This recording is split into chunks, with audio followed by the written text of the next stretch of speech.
What's going down? What's going down? Alrighty. Okay, so we're gonna get started. I got Jessica on the ones and twos. She should actually be Hey, hi everybody. are you there? Yeah, can you hear me? Yep, I sure can. Okay, yeah, I'm here. Yep, so see that, ladies and gentlemen, she does exist. Um, it wasn't just me. Turn on personal ads. Shut that off. So yeah, like I was trying to tell you guys, before that, yeah, she does exist. She is not a figment of my imagination. Funny enough, let me give you a little quick story. So the story of what's his name? Um Socrates, right? The main reason why we know about him and his life is because of Plato. Plato was one of his flunkies that followed him around everywhere, writing down everything that he said because Socrates never wrote anything down. Now, I forgot what the guy's name was, but I mean, I guess we can just look it up right quick, right? So there was a guy by the name of I don't forgot, whatever. Here, give me a second. I'll grab his name right quick. But the reason why I'm talking about him is because he wrote this book called Stolen. What is it? Stolen History? No, that's not what it's called. Stolen Legacy. Let's see. Is that what it is? Yes, I think I found it. Hold on. Yep. Okay. So I did find it. Let me go into StreamYard and bring you guys into the. I'm going to bring you guys into the. I'm going to reveal. That's what the word revelation comes from. To reveal something. So there's this guy right here. Hold. Let's see. Can you guys see me? You can see me. There's this guy here who, by the name of George. What's his name? George what? Okay, here we go. Share this one instead. So he has this book called Stolen Legacy. Greek philosophy is stolen. Um, Egyptian philosophy by George G.M. James. I read it. It was absolutely amazing. I loved it. Was it true or not? I don't know, but I know it was a really good book. So if you guys are into Egyptology, if you're into philosophy the way that I am, if you like Greek literature, if you like Egyptian philosophy in general, it's a great book to read. But one of the things that he had talked about was that the way that Socrates unalived himself was there was it was piety. So basically, it means that he had no respect for the way that their culture was, and that he was um, because of his questioning of authority and everything else. He said that all he was doing was he was warping the minds of the the youth, and yeah, they basically told him that we want you unalived, and yeah, he could have left. Many people told him like, "Hey, man, just get out of here, leave, go live somewhere else." But Socrates said, "No, I'm good on that.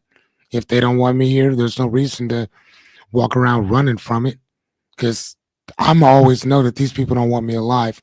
So he went ahead and drank this poison called hemlock, and he went ahead and unalived himself. And he had the chance to run, but he didn't. And some say that, well, George argues that he got not only the knowledge, Pythagoras did too, Zeno, but but but, but we're talking about uh, Socrates passing on or whatever, and he got the idea from that from the Egyptians because that's how they ran things. They were and still are to a certain extent not to be played with. And contrary to popular belief, the Egyptians that you know of now are not the original Egyptians whatsoever. Uh, the people who occupy North Africa, which is where, and I'd say North Africa or Africa in general, because Africa is a continent and Egypt is a country, just like America is a country within the African continent. Okay. It's one of the, what is, I think it's 55 countries. I think they have 55 countries. Let's look that up right quick because I don't want to lie to you. I don't want to say something um, and be wrong. Hold on. How many countries oop, are in Africa? Let's. Nope, I was wrong. It's actually 54. 54 countries, according to the United Nations and the African Union. So anyway, so yeah, so they said that he had gotten those ideas from the Egyptians. Again, the Egyptians were not the ones that are there now are what are they? They're Arabs and Turkish. So that's kind of what they are. That would be almost like saying that 2,000 years ago or 5,000 years ago, there was nothing but Caucasians in America or in the Americas, which we know for a fact that that wasn't true whatsoever. But it would be that would be like the equivalent of saying that. Because if you come here and you say, where where are all the Native Americans at? They're in small little pockets of what used to be majority of theirs in Mexico. So quick little history lesson for you and geography. But anywho, how are you guys doing? Miss Jessica on the ones and twos, are you with me? I'm with you. Okay, I mean, ma'am, you don't. What are you doing? I am actually trying to finish cooking my steak so that I Okay. can focus Okay. on what you Right. guys are talking about. Right. So you know the great thing about this, ladies and gentlemen, I appreciate all of you guys being here. By the way, this is absolutely amazing. Um, Jessica and I are always um, happy to see so many of you join us. Oh my gosh, you guys are. Hold on. Join us. Oh my gosh, you guys are.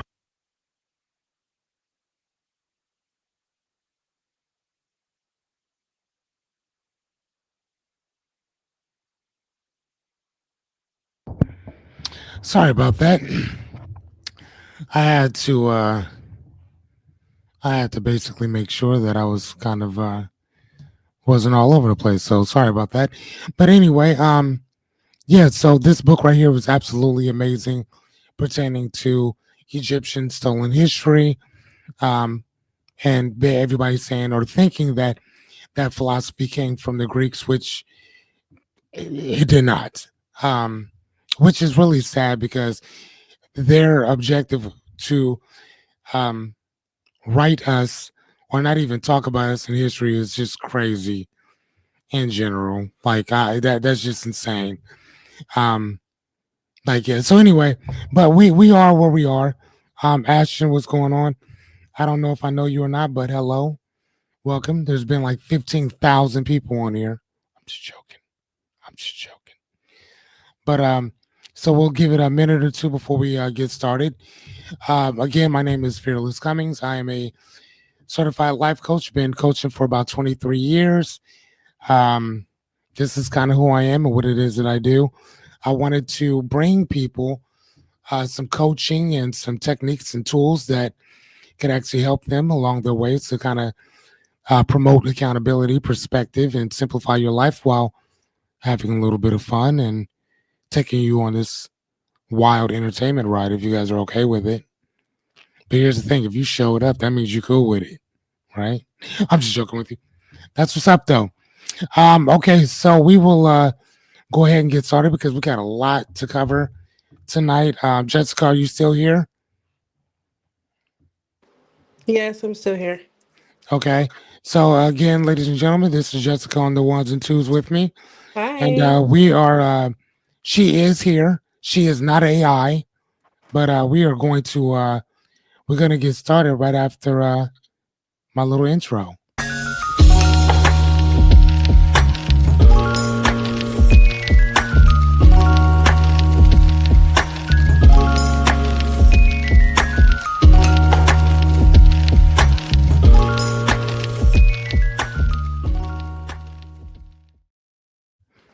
So what's going down, everyone? Fearless again. Back for another installment or session.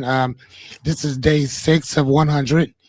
Again, like I keep trying to tell you guys, man, it doesn't matter who shows up, as long as you show up. That's all that matters. Um, but if you guys don't catch me now, I know you'll catch me later, because usually when we look at the analytics, we usually see that people watch after we get done shooting. Jessica, how many people usually watch right after we're done? Like a Like couple I think hundred. 69 was like the last one, and that was Okay, well, I mean, again, there's still not many people, Sure. still not many, but you know what though? We're here, and that's all that matters. Yep. And one of the things that I consistently keep trying to tell and explain to people is that, man, when they get so discouraged so quickly, and I'm like, man, so you don't understand. I'm willing to give 25 years to this. Oh, I know what you're thinking. 25 years, that's a life sentence exactly. I'm trying to give a life sentence to this. I was just reading this book. Um, there you go. The Monk and the Riddle, and I read it and I gave this book a 3.5, which is cool, whatever.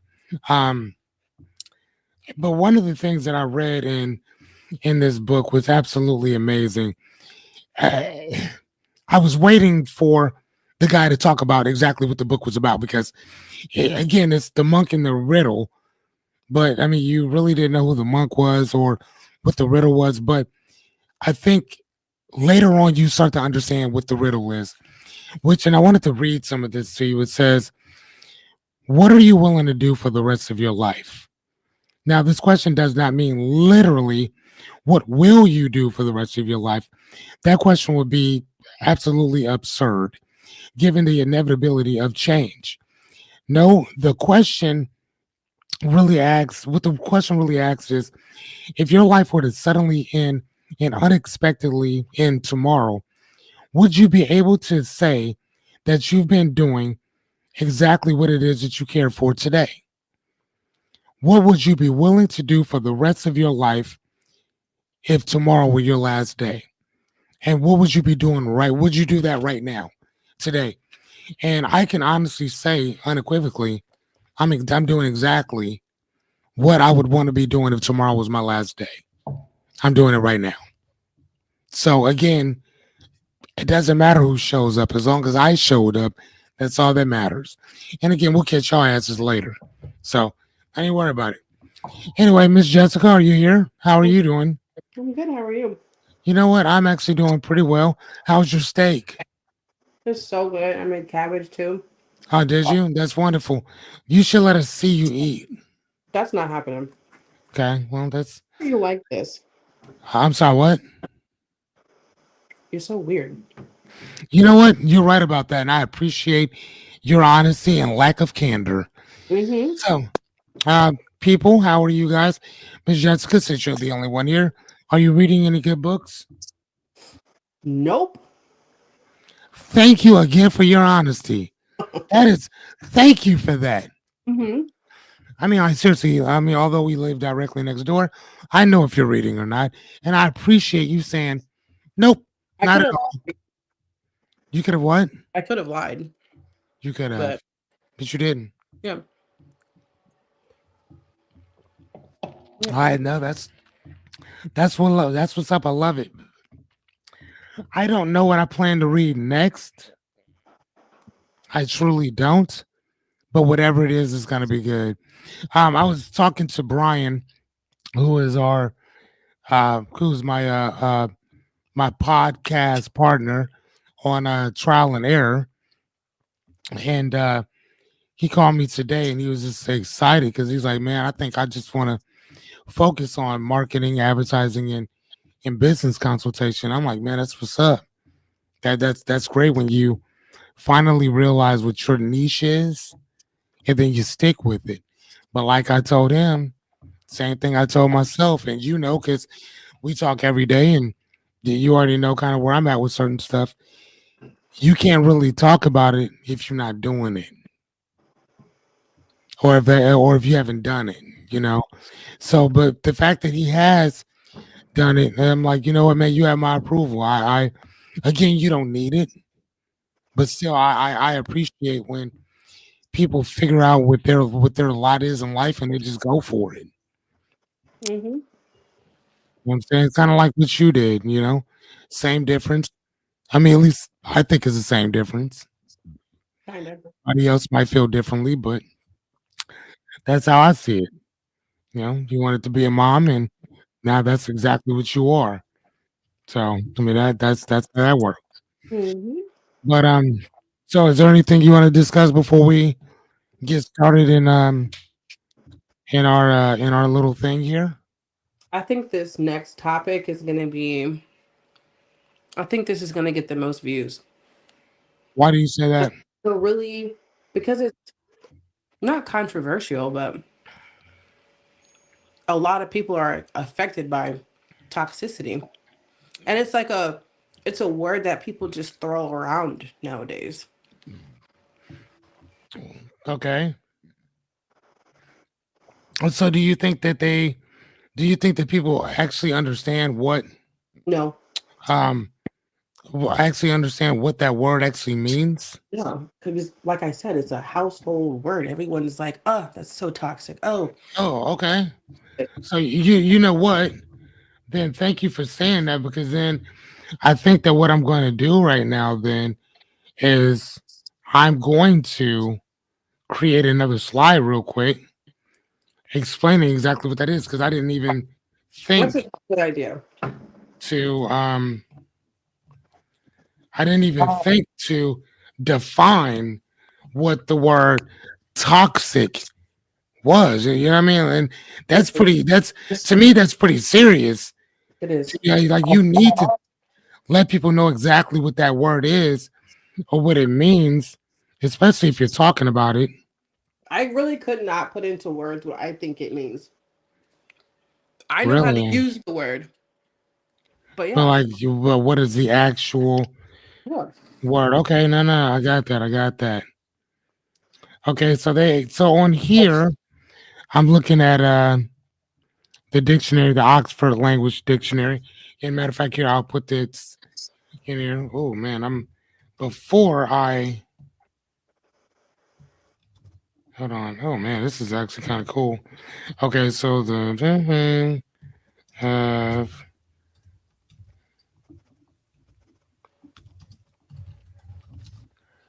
okay, that's number one. The other one would be um. Where's the Urban Dictionary definition? Hold on one sec. I am actually writing. I'm typing it all up. Gotcha. Whatever. So, because again, I want people to take notes. Um, hold on. Oh, or oh, damn. They really go in on this word. Okay. So I think I kind of got some of it. Um I'm gonna minimize it a little bit because it's big as hell right now or whatever. So we'll do that first, and then we'll also see. Um, and then what I'll also do, which is kind of cool, I will also hold on. Let's go to layout. Boom. Okay. So we'll look up this word toxic, and then we will also put in. Man, I should have did that earlier because I'm such a slow typer. Um, Forget it. I'm not even joking. I am a whore. I am slow as shit. I should have did this before. Do you just use But two fingers when you're typing? Are you a huh? two finger? Like uh, I don't know if it's I don't know if it's my keyboard or what, but like I'm all over the place. I'm just flailing along, and I am horrible. Oh my Mm. gosh. So anyway, so for now on, anything else that we talk about, I'll put it up and I'll write the definition, and then I'll talk about exactly what we're going to discuss. So yeah, let's go ahead and get started, and then kind of go from there. Oh please, let's go with our presentation. Oh, okay, I got to stop one screen. Okay, now we can go into another. Nope, that's not it.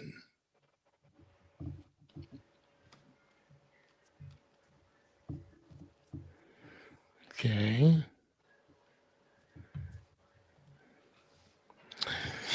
Okay.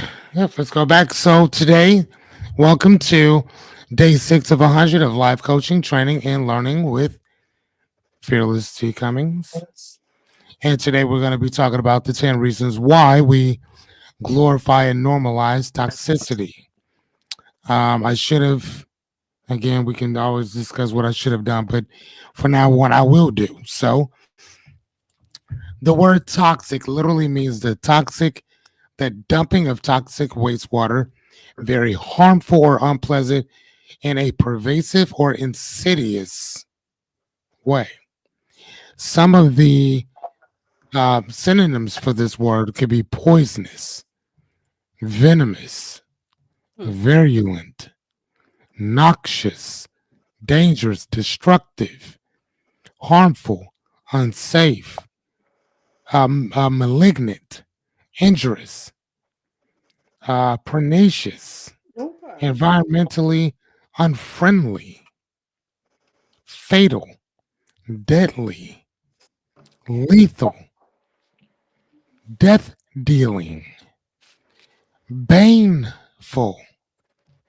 Think about that. In Batman Return, I think, or whatever, whichever one it was, there's a guy in there named Bane. His name, by definition, is a synonym of being toxic. Right. So again, toxicity is a real serious thing. And the one other word that I should have put in that I'm just going to talk about this real quick. I'm just going to talk about it is normal. So, what does the word normal mean by definition?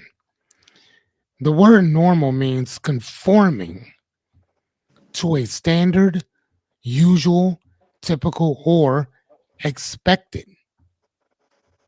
Think about that. Conforming to a standard, usual, typical, or expected. Isn't that crazy? When you think about that, that's wild. So here's some of the synonyms that go with it. I'm not going to read them all because there's quite a bunch. Traditional, average, prevailing, fixed, set. We already said those. Stock, common, ordinary, customary, conventional, habitual, customized, expected, wanted, everyday, regular, a routine. Now, I'm using all of these synonyms to describe the word normal. So when we say that our thing today is about the normalizing toxicity, we are talking about raising a standard to being toxic in general, right? So, but before we get started, please go grab a pen and piece of paper or weed if that's your thing. If you're in Council Bluffs, go get that pipe and get that meth cracking. Uh, if that's what you into, that's what you into. Fearless is not going to judge you. That's not what we do. Okay. or do a screenshot. You can screenshot it. Personally, I like to write, as you can see. I got all these things around here. I love writing, right? But I want you to take some notes because not only is this coaching, it's training. I'm giving you this information. Again, I've been coaching for 20 some years. My job is to give you the information. What good is any of this shit if you ain't gonna do something with it? Right? I mean, that's the reason why you can have almost 5,000 friends and tell these people, hey, this is what I'm doing. This is what I'm trying to do to help people. And you only have a couple people that'll show up for it. But yet, instead of Drake was coming to town, if somebody else was coming to town to entertain you, oh, hell yeah, you going to do that. But yet, instead, when you got a problem pop up, you have no idea how to solve it. You're unequipped to solve any of that shit. And that's why you're going to consistently keep struggling. While people like myself and people who take this training, they'll be like, you know what? I remember what the homie said. So let me go ahead and function out that way. So, like I said before, man, before I start anything, I always say the same thing. Repetition is key. It's key. Anything worth knowing, learning, teaching, and understanding revolves around one word, which is Jessica on the ones and twos. What is it? Intention. No. I don't See, know. that's that not listening shit. Repetition. It says it right there, ma'am. Talking about the other one. I'm sorry. As the other one's not even up yet. The people don't even know what they. Oh my god! I'm sorry, ladies and gentlemen. Jessica on the ones and twos. She. I'm gonna tell you what she is. I'm gonna tell you this right here. This is where she is. You see this? Never. I'm not gonna say that that's what she I'm partakes in, so ditzy. but I'm just saying, right? She did. That's what she said. See again, if if you need to focus, grab a pen or grab your pens. In fact, technically, that should just be pen or pad or whatever you like to partake in to focus. Jeez. Repetition, ladies and gentlemen, is key. Hi, Jesse. She probably has no idea What? who I am. What? Hold on. Jesse's here? Is Jesse here? I don't know who these people are. I was just another body in your man class, but I Oh, remember. I remember Jesse Lobby. I'm sorry, Denny. oh well. Hello, Jesse. How are you? Oh, Carl Lake, not too. Carl Lake, not too. Just ah.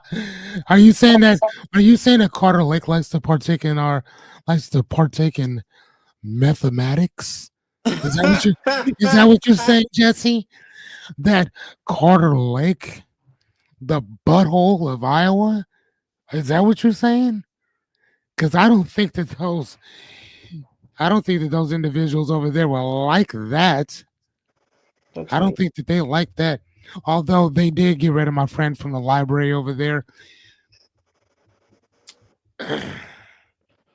So all I'm going, oh, are you blaming it on your phone or is your phone? Whatever. I'm just saying, listen, fearless is a friend to those who partake in mathematics. What?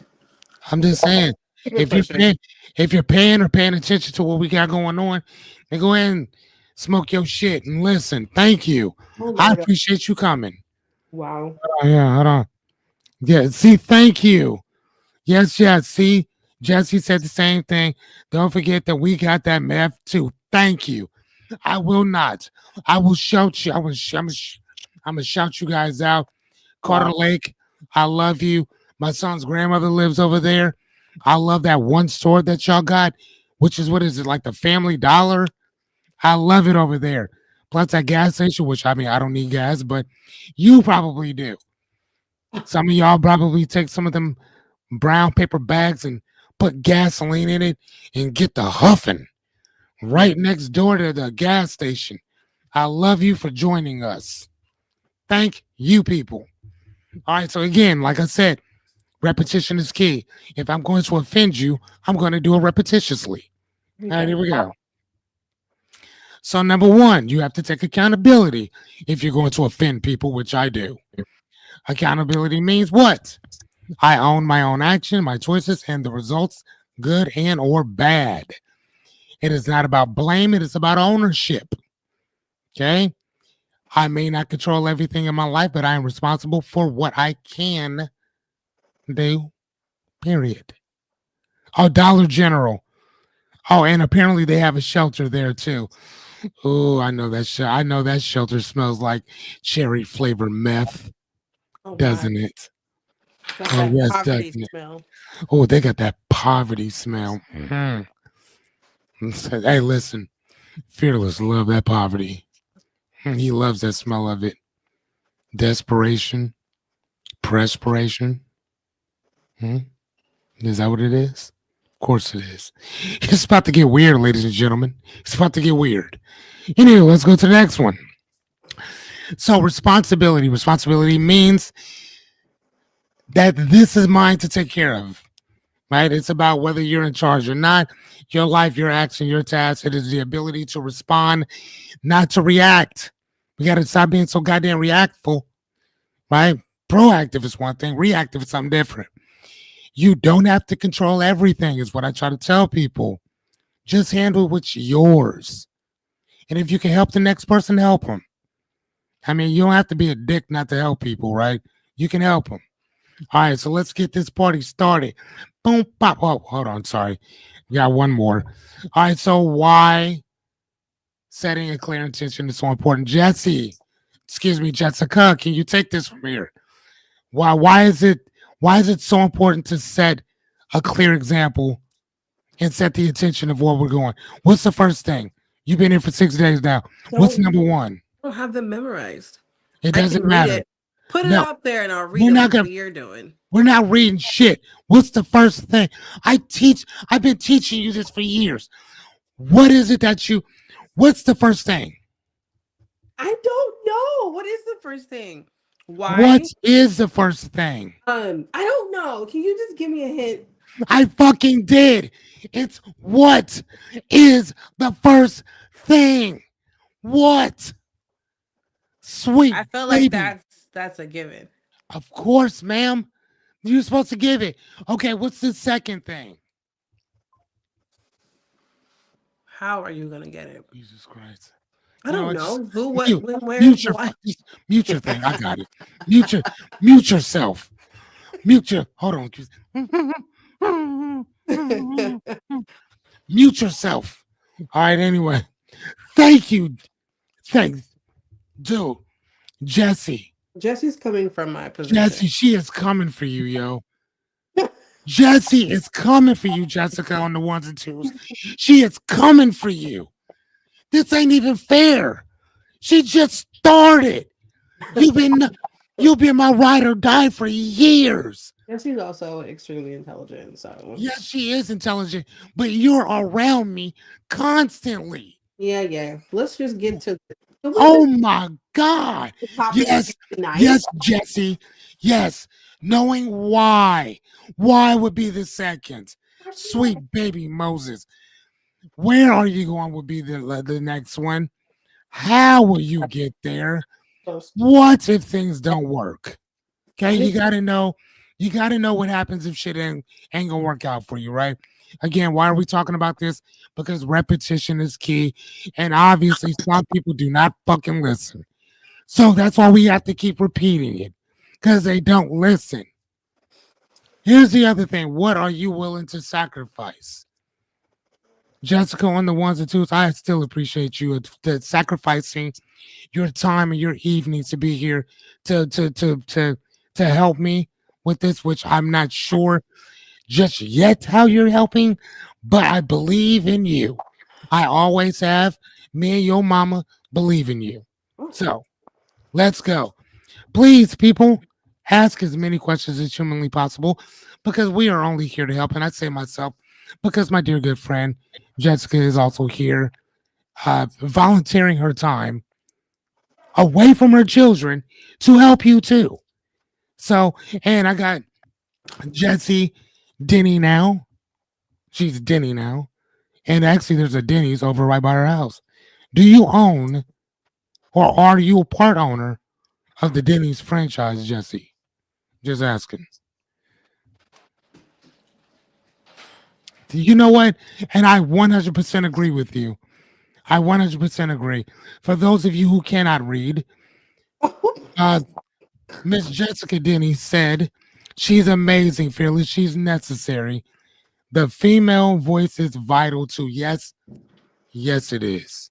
Yeah, And it again, is. that's why I thanked my friend, my best friend, actually, Miss Jessica, on the ones and twos for joining me or whatever. She is sacrificing her time, right?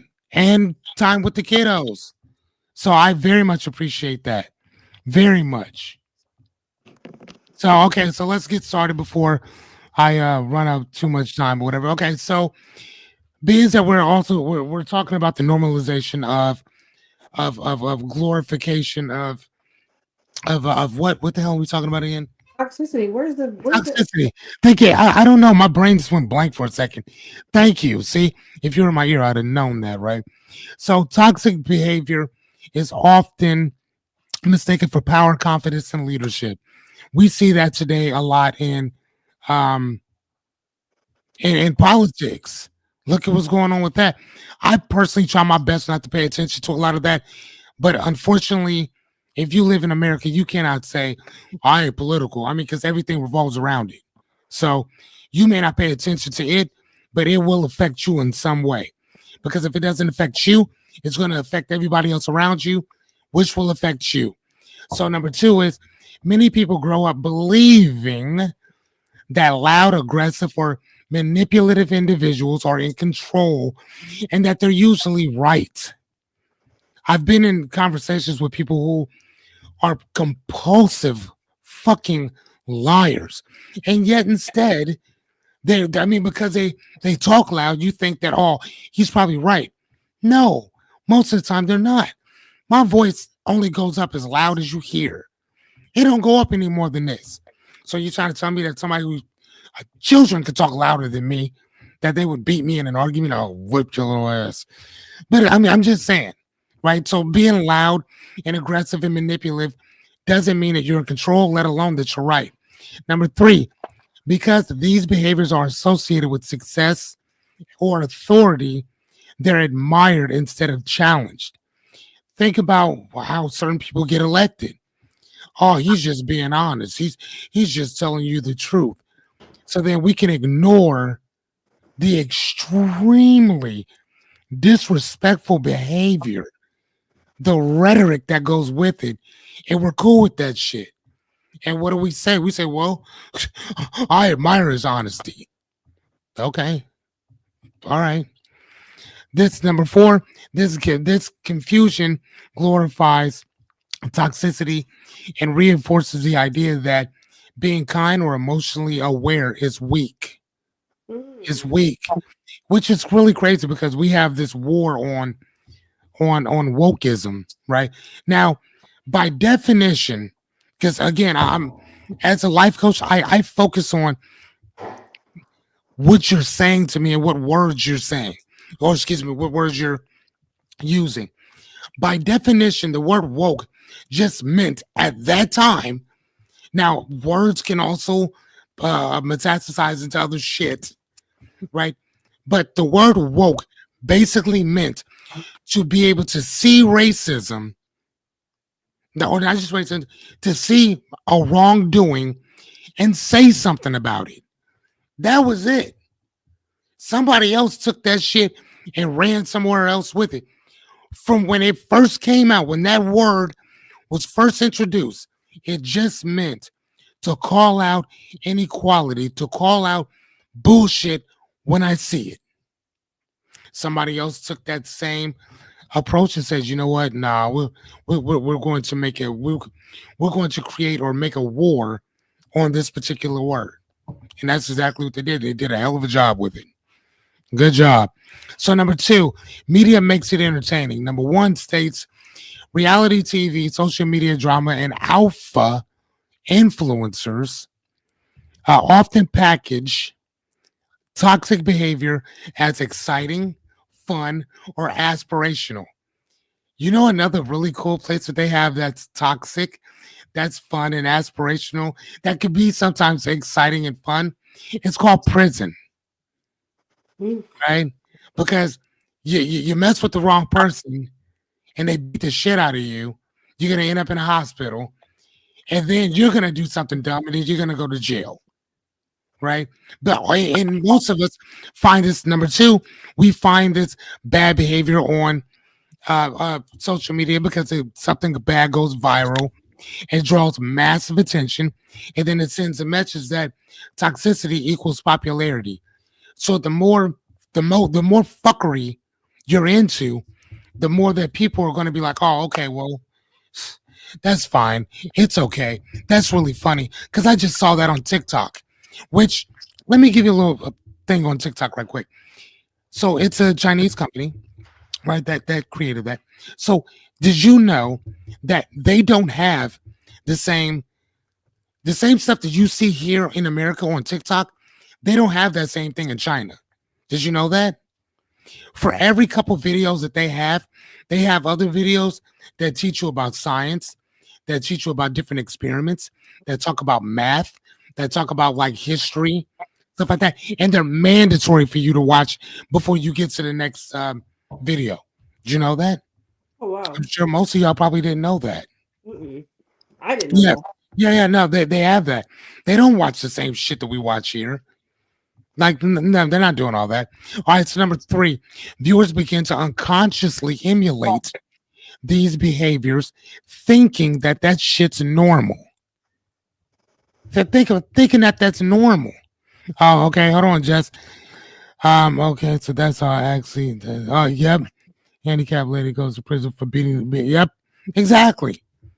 Yeah, right. Mm. And then, sadly enough, you go to jail and you think whether you know it or not, people in jail, they're not dumb, but they're so disassociated from society that as soon as that, like, if they know that you are viral, they're going to extort you.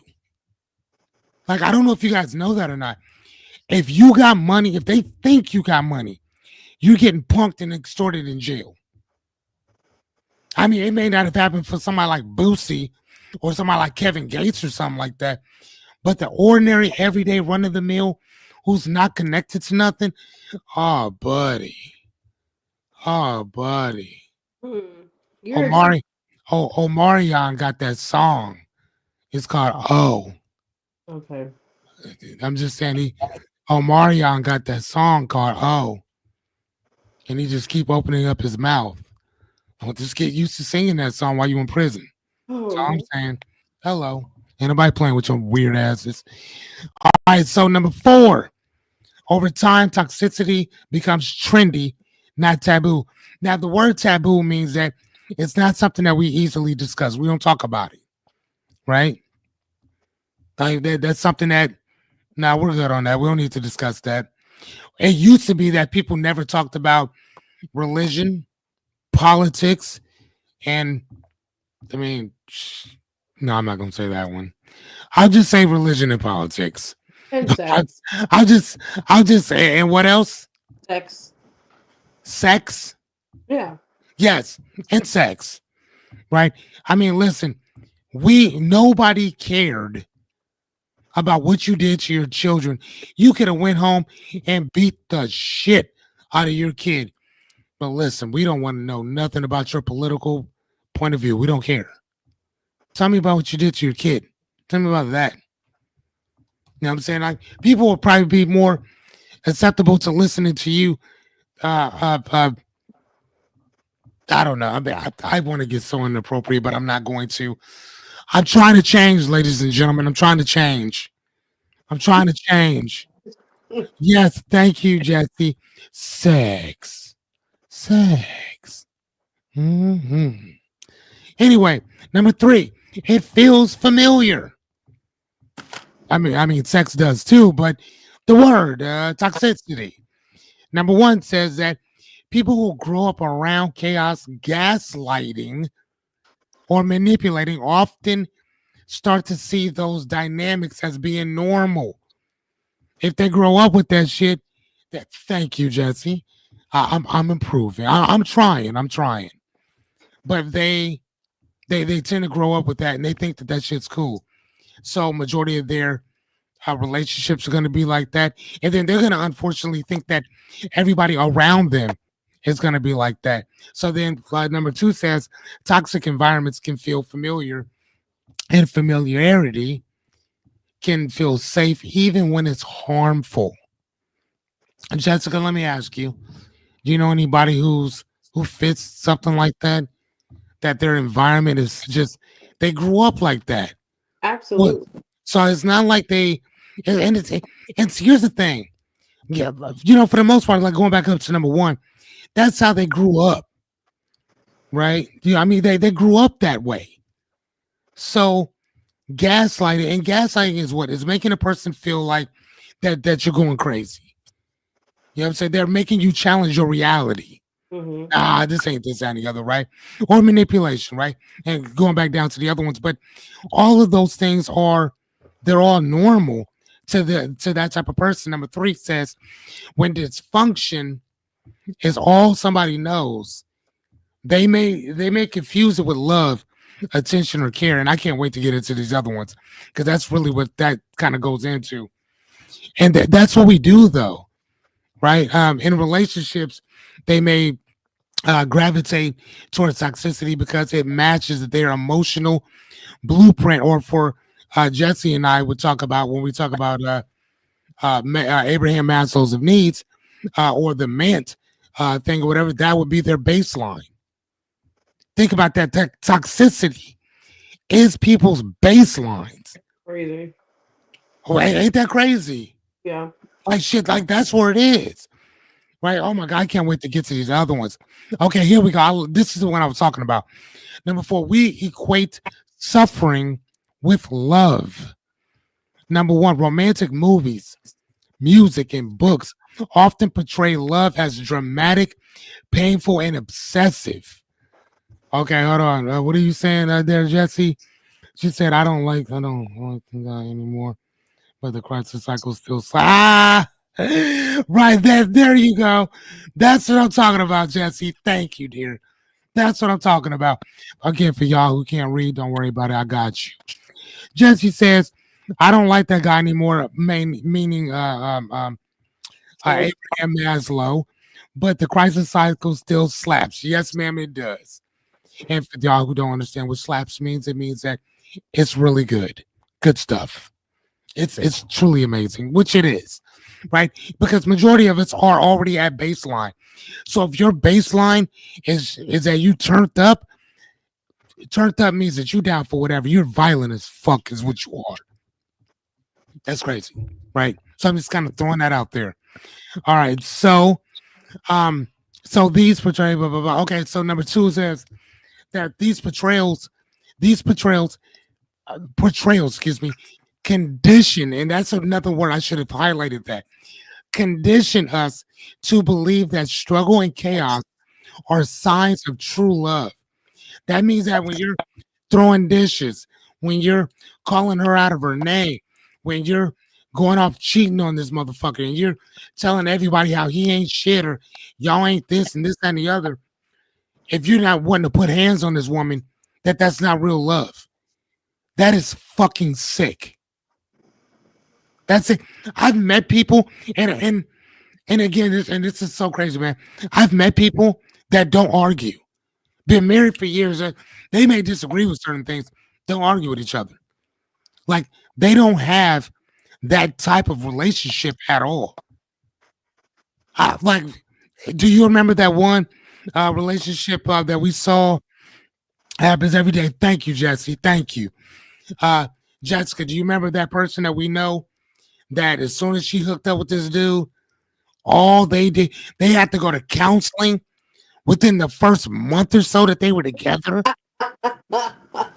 They had to go to counseling the first month they were together. if you have to This do all dude, that, break because up. this dude, say what now, Jessica? If you have to do all that, let it go. That's all I'm saying.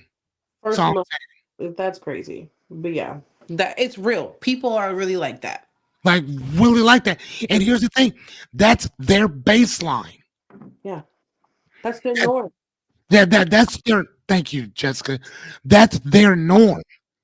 They're okay with that, right? So toxic behaviors like jealousy, control, emotional highs and lows are romanticized. You know where it's also romanticized at? When you're sitting in court and the judge is about to give you a life sentence for beating her ass for the third or fourth time, or killing her, or vice versa, because y'all couldn't just walk the fuck away from each other. Like I remember I was talking to this woman and we were talking about that stuff, and we were like, and I told her straight up because she was into some weird shit. I told her straight up, listen, if this is what you're on, like I'm not on that. I don't mind drama because of what I do for a living, right? Being a coach and all, but I also don't want to be in a relationship with somebody where we're consistently arguing. That's crazy. I remember this one person. I'm not even joking. It was well, it wasn't my birthday. She asked me, "What is it that I would do anything you asked me to do?" You know what I asked her for? 1 day without any arguments. 1 day, no arguing, Did it happen? not at all. Oh, Motherfucker couldn't last an hour. damn. You know what I'm saying? And again, and then I'm sitting around wondering, like, damn, how did that end? Like, you know how it ends. Yeah, like, you know what I'm saying? Like, you know how it ends. Jesse said that's a shit-uation-ship. That's a situation. So thank you, Jess. Thank you, Jesse. You know, and again, I 100% agree with you. Jesse says that they need individual healing before hooking up. Because unfortunately, what happens is that you go hook up and you think that this other individual is going to complete you or fix you in some way. But the problem is that you're not broke. And the fact that you think you are, there it is. Now, do you need some tools, some techniques, and some strategies on learning how to cope with certain things? Yes. But shit, show me somebody who doesn't need that. Mm-hmm. Like we all need that. Right. But you're not broke. And you're not broken. Right? Bent a little bit, but not broke. Um, how do you know, Jesse? How do ask me how do you know, Jesse? I'm asking, how do you know? Number four. Number four is that we start glorifying unhealthy relationships as being passionate or being meant to be. Think about how weird that. Think about how toxic that is.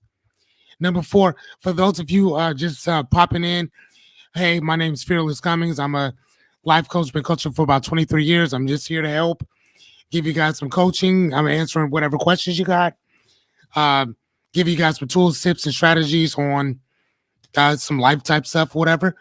And hopefully having a little bit of fun and taking you guys along the journey with me. So, anywho, okay, hold on. I take that all the time. I'm not here to listen to, but thank you. And I dig that. Thank you. Uh, go ahead and just say what's up if you guys are in. If you have any questions, hello, say what's going on. We're on number 4 right now. I figured I'd start labeling these things. And what we're talking about today is why we normalize toxic relationships, right? It's just toxicity in general. This one right here is why we equate suffering with love. And number 4 is that we start glorifying unhealthy relationships as being passionate or meant to be. So you'll marry that person, although they didn't already put hands on you. You'll marry this person, although you know that this person's been consistently cheating on you since y'all got together. You know what I mean? So, and again, this happens to everybody. It ain't just some people. We do that, and that's the type of society, unfortunately, that we live in. All right, so number 5, we reward results with not with process. Excuse me. We reward results, not the process. So in many cultures, toxic individuals who get results are still promoted or praised. Well, I mean, look at what we got going on today. I mean, most of the time it's, as number two says, did I get the job done? Not how did I get it done, just did I get it done? Because caring about other people, caring about your fellow man, taking responsibility for what you do around everybody else and holding yourself accountable for what you do, most of the time it bears no witness because no one gives a shit. Well, I do. And as the original word of the woke movement, I'm gonna call you out on your bullshit. Right? All the other stuff they got going on, don't know. I'm just talking about the original word meant that if you see bullshit, you call bullshit. That's it. All the other stuff you can do on you. Right? Samantha, hello. Oh my God, I know that person. Hey, Samantha. Hey, Samantha. Hi. I don't know if you know this or not, but I've been a coach for years and I'm kind of on here, kind of doing my little things. So, hello. Nice for you to join us. So, right now we're on number three. Um, their bad behavior is overlooked because of their performance or productivity. Just because they're doing amazing work, like you, it's like the ends justify the means. Like that still doesn't work that way. You know what I'm saying? Like not whatsoever. Number four states that, hey y'all, what's going on? Um, the emotional and cultural damage that they cause is often ignored or even minimized. Think about that. It's often ignored or minimized. There's a there's a presentation I'm going to be giving you guys sometime soon called ENLV, which is exit, voice, loyalty, and neglect. And this is also one of those things that we do. And basically, it was created by a economics professor and a economics and sociology professor. And his thing was that he would study why people would leave companies, why people would leave brands like Jordan, Nike, stuff like that. And why would people stay there? Why would they ignore the things that Michael Jordan have said for years about his own community? And no one seems to give a shit, right? Why is it that? I mean, so there's a bunch of different things on there or whatever. So we'll do that hopefully sometime next week or whatever. But I got what? How many more do I have of these? 94 more. So don't worry about it. We will touch on that. I promise you. Uh, 94 videos, not and yeah, sorry, 94 not videos. 50. So question time. And here's the thing, ladies and gentlemen. I want to read this to you. I tried to make this a bathroom break for y'all, but Jessica said no. They can take their phones to the bathroom. My response was, yo, that's gross. Then she responded, and I'm not going to go into it, but that's what she said. Do you remember this? Do you deny this, Jessica? Listen, no, I'm not gonna deny it. And I was just thinking, like, damn, I hope he takes that break time because I have to pee so See, bad. see, that's what I'm talking about. That's Again, why I put it he in can take there. iPad to the restroom. It's okay. Fine. See, that's all I'm saying. You're going to take your iPad to the bathroom with nobody. See, that's what I'm saying. See, that's what I'm saying. See, right. It's how. Thank you, Jesse. That's all I'm saying. Like this dude, that she like, oh, now I gotta, man, I was hoping you'd have a bathroom break in there. Yes, we have a bathroom break. That's why I put it in there.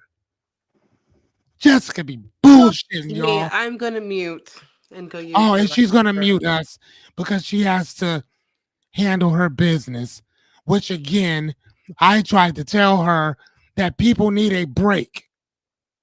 We've already been on this thing for about an hour. Myself, Jesse, and Jessica just sitting there talking shit. And who else is in here with us?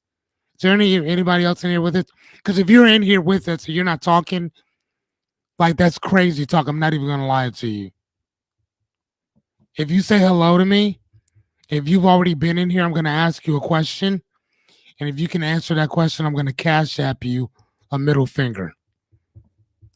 What was the second slide?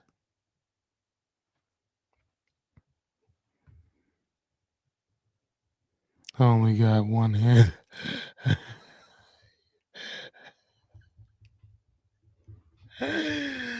Oh my God, Jesse, dude, that's why I love you, man. Dude, you are still so funny. Hey, Jenny, Genevieve, what's going on? Were you here the whole time? Have you been here the whole time?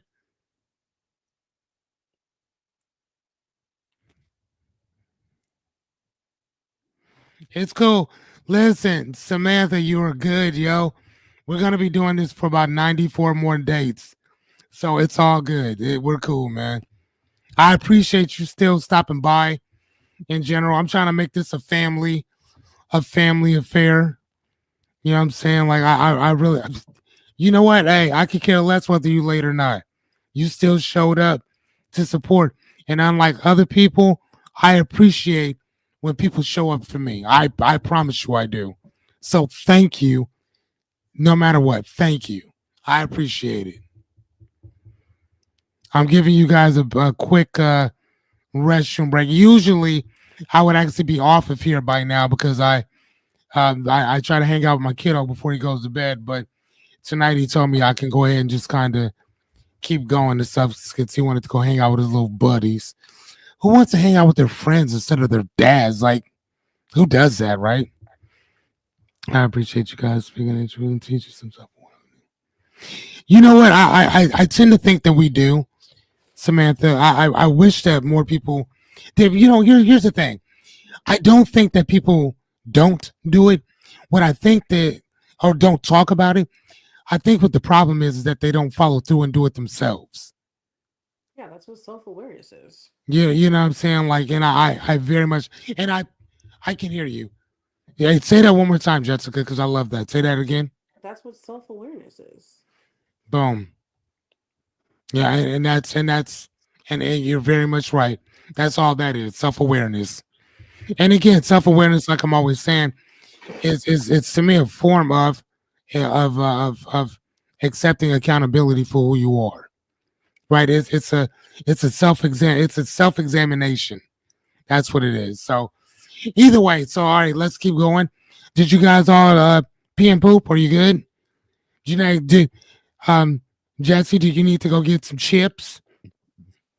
Genevieve, do you need to go get anything? Sam, are we good? Can we continue? You can go with them. What do you mean? Am I going to go with them? I can't go with them. I said the phones. Is Oh, well, yeah, you took your phone with you. I mean, okay. you were out pretty quick. So what'd you do? I don't need to know. That's inappropriate. I'm sorry. I mean, especially if I want to become, president one day, I can't be asking women if they went to the bathroom and go poop or pee. Can't be doing that.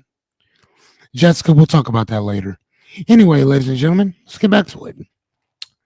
All right. Thank you, Jesse. She says she's all set. Thank you. All right. So, as we talked about before, we avoid accountability, which is kind of crazy. I need to kind of lie to you. I got a pop suck, got a pop suck in, and I can do all this. Forget. Okay, watching. Okay, we're good. We gotta go. My daughter's waking up. Have a good night. Thank you for still showing up. I appreciate you. Thank you, Sam. All right, so we got four more to go. Well, actually, kind of. All right, so we avoid accountability. Number one, it helps to avoid self reflection, kind of like we talked about Genevieve, um, and any other, excuse me, and any uncomfortable inner work that you have to do. Right. Anytime that people are doing that and stuff, I mean, we kind of it makes us uncomfortable, especially when you don't want to take accountability for your actions or the shit that you do. Right. Especially when you know that you're toxic and you know what you bring to the table and you know that you are rotting that table from the outside in and the inside out, right? Number two, poor behavior gets justified just as like we talked about before. Oh, that's just how I am, or I'm just keeping it real. Again, what did I say before? There's a very real place called prison, and guess what? That's just how they are, and they're keeping it real right along with you. Go ahead and bend over and grab that. Open your mouth. Anyway, number three, admitting fault or the need for growth feels vulnerable and uncomfortable. And of course that it does, doesn't it? It feels extremely uncomfortable. But I also think that you also need to know where your boundary is so you don't unfortunately cross over it. right? Jessica and I have been friends for many moons now, whatever. We have gotten into some pretty heated discussions. Hell, we just got into one a little bit earlier tonight, and I'm explaining to her how I'm feeling. I'm like, hey, I don't want to talk about this because my heart's racing, my pulse going up, this, that, and the other. And anytime I think about or talk about this is what's happening to me. And then I start saying things that I don't fucking mean. I start doing shit that I don't fucking mean. And then we don't talk for a little bit because I'm in my fucking feelers. But as she'll tell you, I'm really trying my damnedest to work on that shit. So if I feel a way, I'm trying to just come out and say that shit instead of acting like, well, I mean, it doesn't bother. I mean, shit bothers me a lot, especially with certain people. Now, if Jessica was just some ordinary, everyday, run of the mill person, I wouldn't give a fuck. And she knows that I am very heartless at times, and so it's not. And here's the thing: it's not that I do it on purpose to try to push people away. It's that I'm very practical with bullshit. I'm pragmatic with it. If you love 10 things and you care about all 10 things, that's cool. I have those same 10 things, but I only care about 3 things with the intensity of 10. So the rest of that 7, keep up with the math. I don't give a shit. I don't care. But those 3 things I very much care about, right? And that's kind of what it is for me. So it's not that I don't care. It's just that I don't give a shit about the same stuff you care about. Yeah, that's all it is, right? So it's kind of like compartmentalizing certain things or whatever, which I will teach you guys that stuff too, because some of y'all take things way too goddamn personally. You do. Well, some of y'all get way too emotional on some shit that may not have anything to do with you, right? But anyway, we'll touch on that later. So number 4 says people find it easier to normalize toxicity rather than change. So we think that, oh, well, this is just the way it is. That's just the way things are going to go. No, that's the way you're making them. Or instead of making them that way, you're choosing to accept the status quo to keep it there. You don't have to keep it there. You can change that shit, right? But change, unfortunately, sometimes takes progress. So anyway, number 7, social media echo chambers. Seek and you will most definitely find. Ladies and gentlemen, I have a horrible addiction. Jessica, can you tell me what my addiction is? I'm not going to say it right now.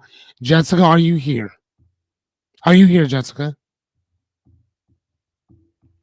Did she leave me? Just hello? Hello. This dude left. Anyhow, I have an addiction, ladies and gentlemen. I don't even want to talk about it, but I'm going to. Yeah, well, you know what, Jesse?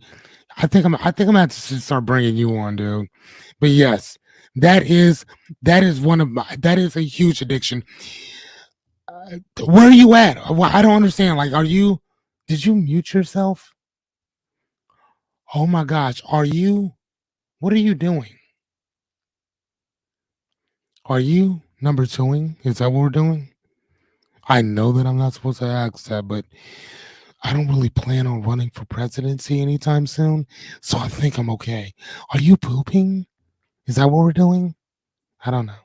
Anyway, so here's the thing, ladies and gents. Oh wow. Hey, we can see you. I'm just saying. We can.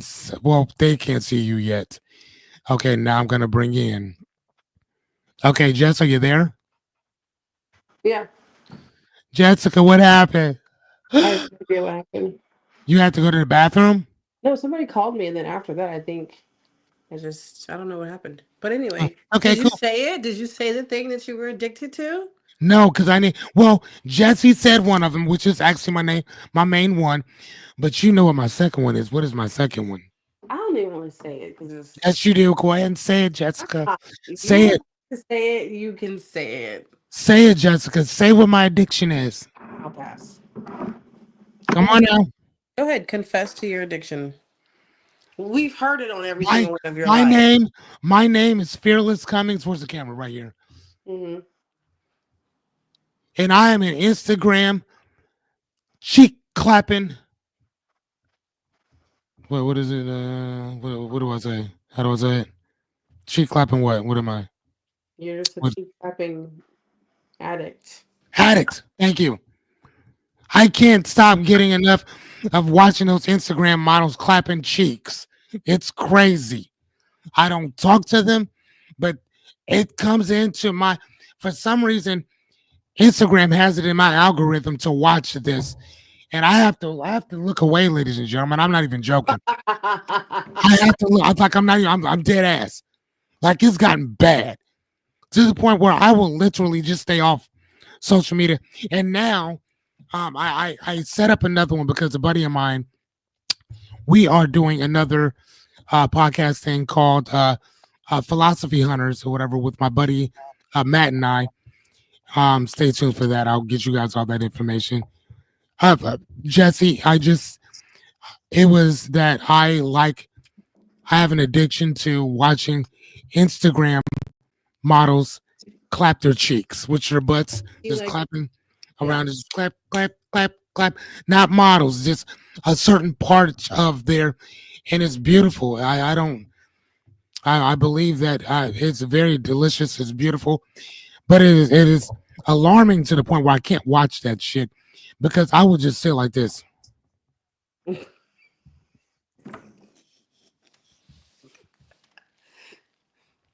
I don't think that's a part of Jesse's algorithm.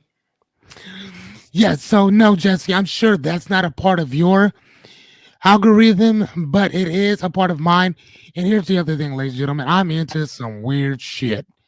Anyway, and when I, hey baby, yes, go ahead, buddy. Um, so when those things pop up, ladies and gentlemen, no, actually, you know what's so funny? I'm not. I'm like I am, but I'm really not. I'm not. I'm actually not gonna lie to you. I'm kind of a foot dude. Yeah, you're a feet guy. I'm kind of a feet guy. Jesse, I mean, if we're gonna listen, we're just gonna put it out there. Listen, no one's wanting to watch this, so it's not like anybody gives a shit what I do. I'm kind of a foot guy. Not gonna lie to you. Yeah, I kind of like feet. So yeah, I mean, I don't like suck them or nothing like that. That's kind of weird, but I mean, I like to look at them. I don't know. I could see I you. I like them. I like to see them in certain shoes, and I like to see them in mud, and I like to see them in water, and I like them. I like to see them buttoned up. Yeah, anyway, it gets weird. I'm just gonna keep going. You get, y'all gonna just get me. I don't think I'll get banned for this. No one just can even see it. So fuck them. Let's keep going. Anyway, so yes, so I like that type of stuff. But like I'm always telling people, again, whatever you seek is most definitely what you will find because they will send that shit to you. It's either that or you know what? I'm just gonna start sending you some of the shit that they send me, Jesse. So now you'll know. So welcome to the echo chamber. Anyway, so number 2 says the algorithm feeds on content that aligns with your existing beliefs and behavior. So if that's what you're watching, that's what they're gonna send you. If you like anything more than a few times, they're gonna keep sending you that same type of stuff. So I'll get Instagram models walking around with their cheeks moving back and forth. Yes, you asked for it, I'm giving it to you. But I've, but I also like astrophysics as well. So I'll get a lot of that and stuff too. Whatever. I love philosophy, so I got a lot of that stuff coming as well. Um, so yeah. So number 3 states that this creates a digital echo chamber, whereas toxicity toxicity feels common and acceptable. Like this shit's cool. Like, like no, I think we'll be okay. And it's kind of not. Hence, that's what I'm saying. Like, bro, once I see it, I can watch maybe 1 or 2 videos after that. Like I'll go out of it. I'll go off and go do something else. Cause I don't need to sit there for an hour and a half watching this girl walk around with her cheek shaking. That's crazy. Like I'm not doing all that. So number 4 states over time, Repeated exposure makes toxic behavior seem normal or even aspirational. So, therefore, when somebody's walking past you, instead of seeing her as a woman, you start objectifying her off top. You know what I'm saying? I mean, if that's what you're into. So, I mean, I had to like literally stop doing that because I'm looking at women on the outside world, IRL, in real life, and I'm looking at them the same way I would these Instagram. I was like, nah, I'm good on that shit because I don't know this woman. You know what I'm saying? Like, I've dated very beautiful women. And again, some of them have been toxic as fuck, regardless of how well they looked. So, like, no, I'm good on that. All right, so let's go to the next one. So, lack of emotional education. So, I put a red asterisk next to this because I'm actually going to hold on. As slim, as skinny as you are you serious? That's crazy. That's wild. What have you been looking at? I'm just saying, like, what have you been watching? The algorithm does not lie, yo. What are you into, Jesse? Like, That I'm just saying. So, like I said, I have the asterisk there because I'm probably gonna do a presentation on that because I kind of think that's pretty important too.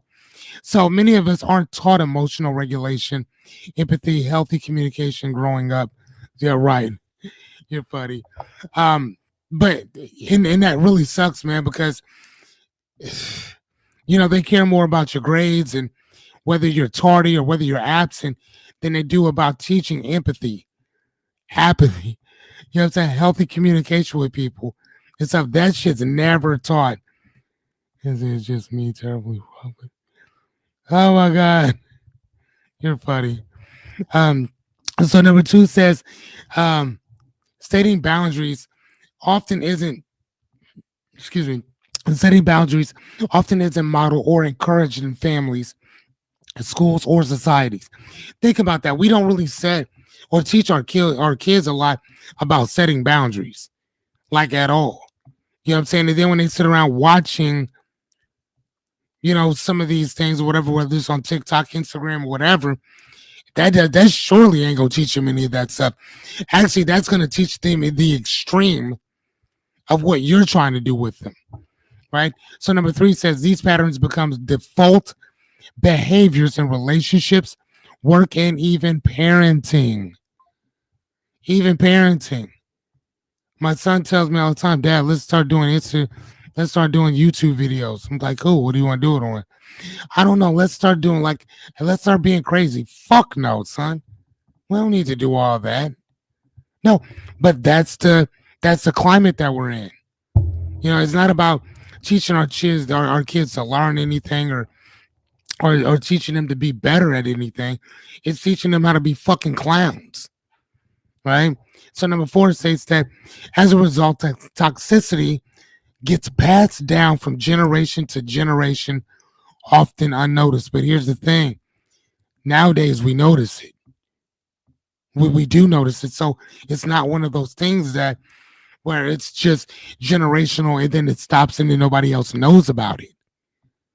You know what I'm saying? Like if you looked at people in the 50s and the 60s and you talked about racism and shit, that's generation to generation to generation being handed down. That's understandable.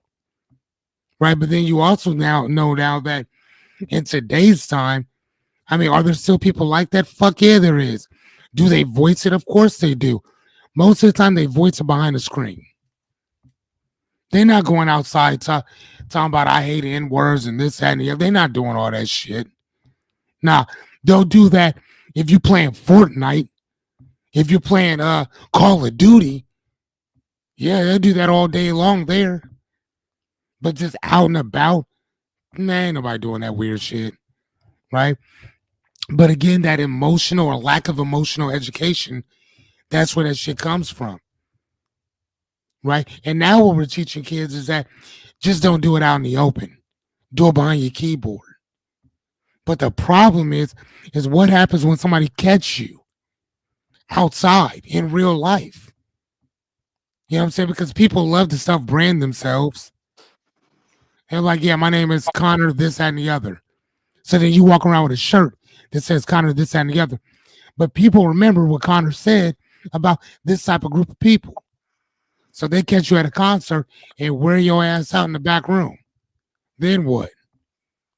You know what I'm saying? Then you get to walk around like a victim talking about you didn't do nothing to deserve this. This happened unprovoked. But yet instead you never mentioned the fact that you kept calling this dude the N-word, him and his whole mama and his family. And you kept taunting him, you kept bullying him, you kept talking shit. So then when he caught you in real life, now there's a problem. Now you want to call the cops. Now, I mean, come on, bro. Hey, that's just ridiculous. Stop. And again, that happens because a lot of us as parents are not telling our kids, hey man, knock that shit off. I have a thing with my son in his room. And I tell him, I said, listen, I know kids cuss. I know they do. There's nothing I can say that's gonna make you stop doing it. I remember when I forgot how old I was the first time that I used the fuck word. But I remember where I saw the fuck word, which was at Central Park. They used to have these tires, and that's what we used to play on. Like they didn't even have the stuff that they got today. They used to put tires together, weld them together, and that's what kids played on. Right, and you're so right about that, Jesse. That a lot of these parents don't even know half the time. Right, I do. Right, and I think that I want to encourage a lot of us as parents to figure out what our kids are doing before they end up in fucking jail. Because they're not building a lot of colleges, but they are building many in the penitentiaries. Right, so. One of the things that I talk to my son about constantly is that, listen, if you're in your room and you're using profanity, whatever, do you? You come outside of that room, we have a problem. We're not doing that. I can't stop you from going out there and doing you. I can't. But in our house, come on, my dude. So if your door's closed and you in there, you saying whatever, all right. But I also tell him too that son, there's consequences to everything that comes out of your mouth. Right? So you can't say something to somebody and not think that somebody's not gonna atone for what came out of their mouth. And that includes you. So if you bad enough and man enough to talk shit, son, the consequences come along with it. Right? Remember who you are, boy. All right. So number 9, we romanticize struggle stories. And at first I had wrote this whole thing about who was I talking about, Jessica? I took it out, as you can see. Warren Buffett. Warren Buffett, yeah. And I had this whole entire thing in there about him. And then Jessica was like, why is he in there again? It didn't fit. And then she's like, dude, I don't, it doesn't really fit. And I'm like, no, and I'm explaining why. Then the more I thought about it, I'm like, it really doesn't. Like, fuck, all right, cool. Then I took it out because shit, she was right. Or whatever. So number 1, people believe that suffering is necessary to earn, and that's what I said, earn love, success, and purpose. We think that that suffering is necessary. Here's the thing: Buddhists believe that I think there's four truths. The very first one is that there is going to be struggle. There's going to be struggle. There is going to be suffering. Period. You can't get around it. The Buddhists have been talking about that forever. Jesus even talked about it. There's always going to be struggle. There's always going to be suffering, right? And the second thing that Buddha talked about was why we suffer, which is our attachments to things, people, situations, ideas, beliefs. We struggle and we suffer because of that. Just throwing it out there. The second thing is that the I had to go to hell to get here narrative is often celebrated and glorified. And what do I mean by that? A lot of people say that, man, I went through this, that, and the other, and that's what you need to go through in order to get here. That's bullshit. You, your struggle, whatever your struggle might be, may not be the same as my struggle, and vice versa. Mm-hmm. Right. So the story that I told, I think the first night was about Maxie Filer out of Compton, California. He passed on at 80 years old, but he took the California State Bar exam for 25 years and he failed it 47 times. Think about that. How many people would actually do that for that long? Right. But how many people have also just walked in, sat down, passed it? Right. So that doesn't necessarily mean that Maxie's struggle is the bare minimum that of what you need to go through. No, because the guy who walked in and just sat down and knocked it out, who got it on the first try, his struggle might be something different. Happens, right? So we can't keep judging one person's struggle by another person's struggle as well. Mm-hmm. And stop thinking that you have to struggle. You don't. This isn't a struggle. I did like when I wrote down that I wanted to make $10,000 a month. I did not sit there and like, oh man, I'm gonna have to struggle to get there. It wasn't a struggle at all. Mm-hmm. It was actually pretty easy. It was time consuming, but it was pretty simple, Mm-hmm. right? Jesse, do you remember when you were I think you were doing accounting and they switched everything over to Texas and they were messing up our pay constantly.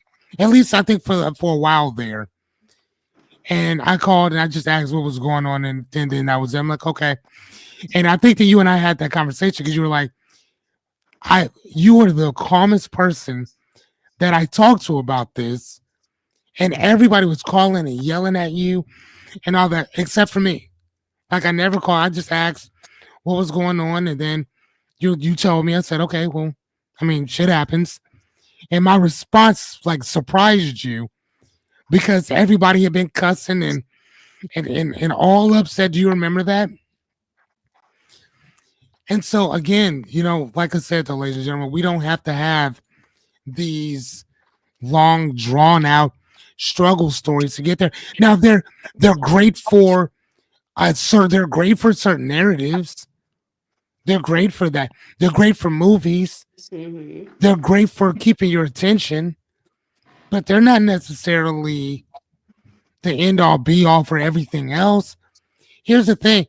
So let me ask you, if a person just went out and made Jessica's really into what is that, day trading type stuff or whatever. So if a person just sat down, figured it out, did their thing, and they start looking at that, they're like, oh, okay, they figured it out. They make a few $100 million or whatever the fuck. I don't know if you could do that, but let's say they make a couple $1 million doing it.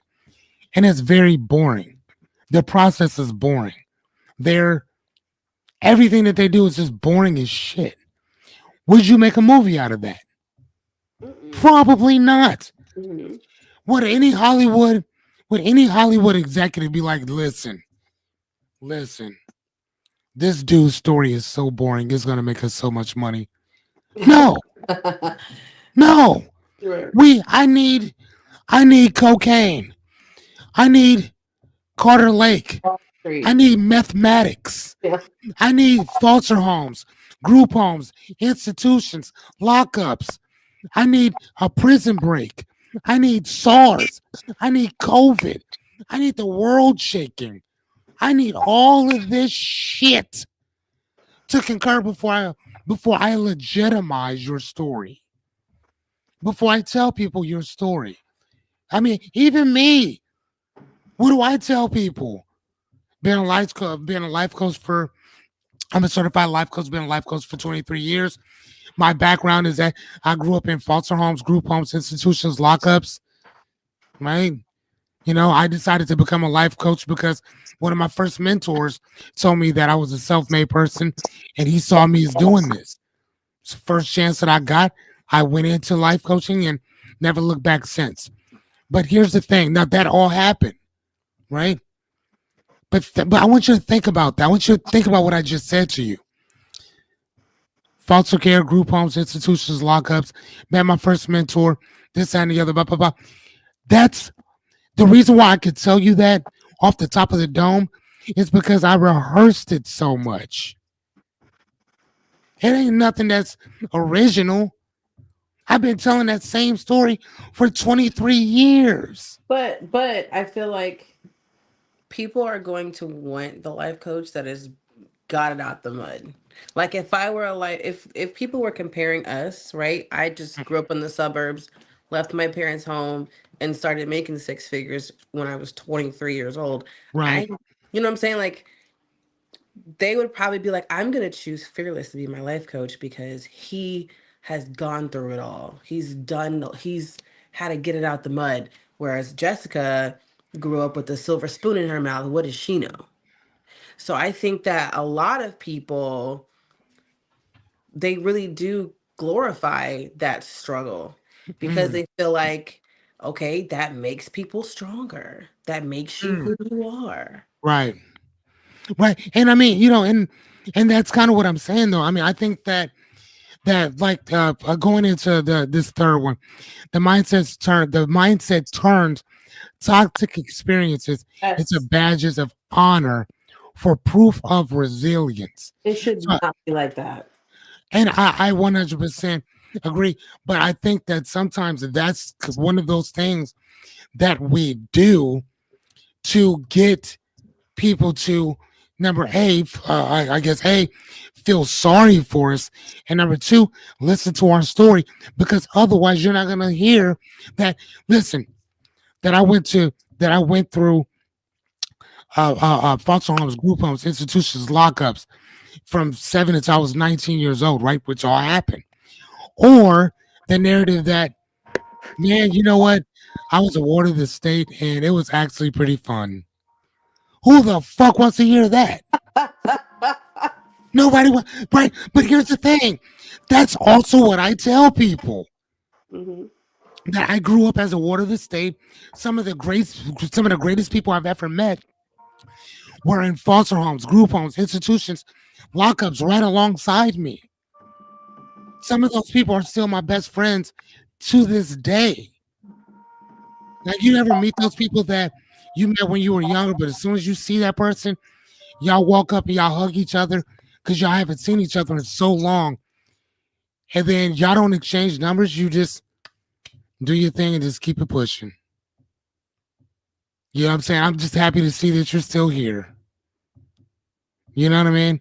So I think that, some of those, and again, you may not even mention all those struggles. Hold on. So I was also warned. Were you really, or you just fucking with me, Jesse? That's kind of, that's kind of mean if you were. I'm just throwing it out there. No, I'm just saying. Hold on. I think that's how it's going. Yeah, no, and I agree with you. Jesse said that I think that the Silver Spoon would want the Silver Spoon life coach. Oh, okay. No, no, no. That's what's up. She also said that I was also awarded. I would want to award life coach too. Yeah, because, dude, man, we go through some shit. I mean, we got abandonment issues like you would not believe. Right now, here's the thing: some of us get through it, some of us don't. Some of us have to go through a lot of counseling in order to do it. Some of us decide that you know what, man.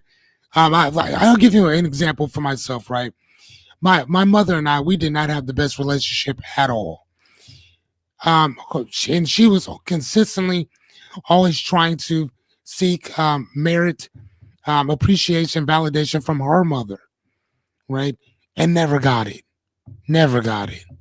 But she was always wanting that, and so my mother would try to personify that towards me, that she would deny her love when I wanted it, right? And one day I started to realize what she was doing, and I think I was shit. I was probably because I was in fault.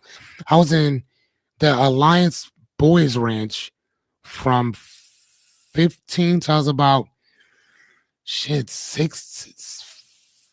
yeah, I was there for about a few years. And I remember I was 16 years old and I went back home for break. And it just, and I remember seeing my mom, and I love my mom, don't get it twisted. She's been passed on now, but I love my mama. But I understood my mom was a compulsive liar. My mom was a huge manipulator, and that she would gaslight me constantly, right? And I saw it, I understood it. But I didn't know what any of this shit meant. I understood what she was doing. And I understood why she was doing it. And because of that, I said, you know what? I'm good. No, thank you. I I don't want this type of life for me. I'm good on that. And at that point, I said, the only way this is going to work is if I start loving myself. Because I can't depend on my mother, the person who gave me life, to love me. So I got to do it. Right. And that's what I did. And I may be shrewd and fucked up in a lot of different ways.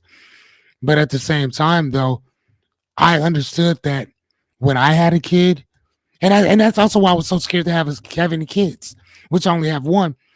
I was so scared, man, because I thought that I would continue on that cycle, right? Because I mean, don't most people do that? Oh man, that's how I was raised. That's how it is. That's what my mom would say to me all the time. I treat you like this because that's how I was raised, right? Well, I was raised that way, but I could count on one hand how many times I've spanked my son. One hand. And the reason why I can count on one hand how many times I spanked him because I felt like shit afterwards. I felt like I was the runt of the fucking earth. And I still think that way, putting my hands on my fucking son. Because he was defenseless. He couldn't help himself. So again, and I thought about how I felt when that shit was happening to me. Never again. Corners, yes. Timeout, yes. Hands, no. I'm good on that shit. I wasn't doing it. I don't approve of it. I understand it, but I don't approve of it. I'm not doing that shit. So, and hopefully when my son gets older, he doesn't do that shit to his children. He doesn't isolate his children. He doesn't abuse his children, right? Because he didn't grow up like that, right? So number 4 states that as a result, toxicity is accepted, even embraced as a part of the journey. And again, that's kind of going back to, like we said, and I see you, Jesse. Thank you, dear. Um, that's kind of what I was talking about before. That story, that shit I just told you. That's my story, but that's not necessarily. That's my story, but it's not my narrative. That ain't something I'm gonna just tell everyone. I told everybody now. I mean, whatever, right? But that is a story that belongs to me, right? But I don't have to go out and, man, well, this happened to me, so this is why I do this. Nah, that's taking a coward's way out. So that's how I look at that. All right, so let's get. So, Miss Jessica, you still with me? Let me see. Did she leave me again? She probably did. She probably taking a poop. Anyway, all right, Jesse, are you still here with me?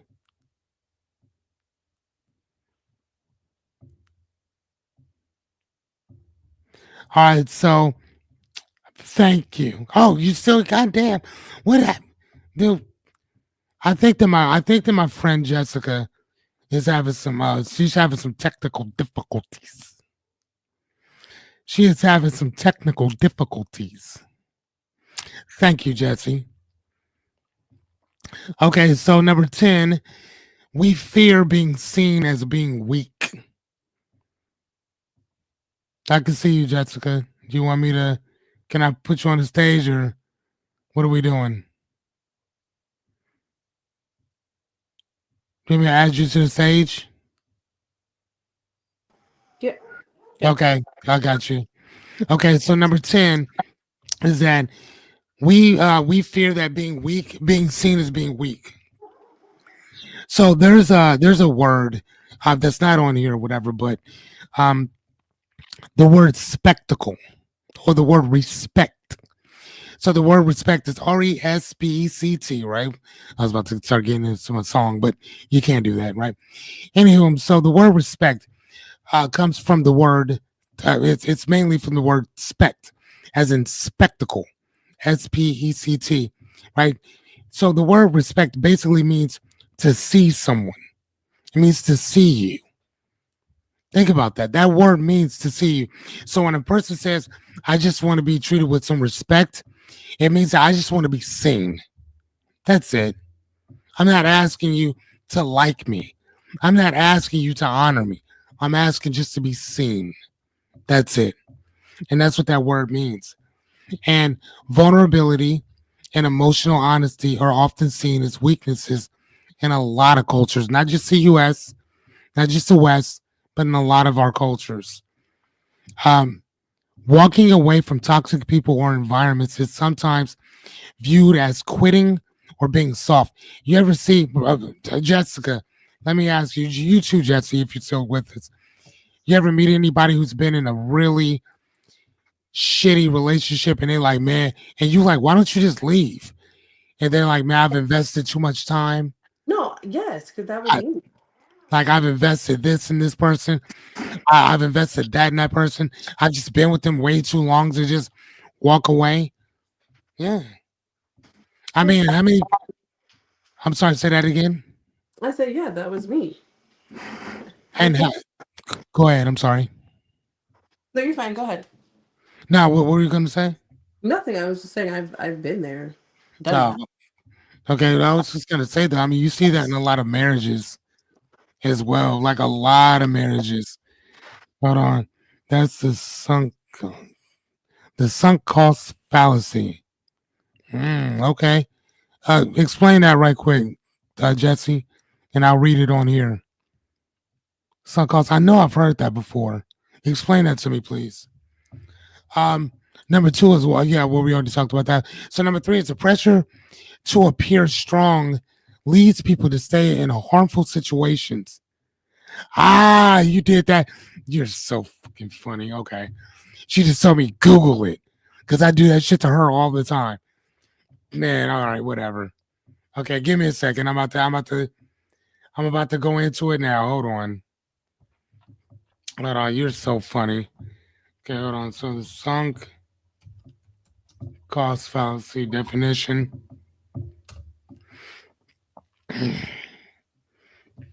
Okay, I'm gonna bring you guys in so you guys can see what I'm seeing. Okay, damn, hold on, let me see.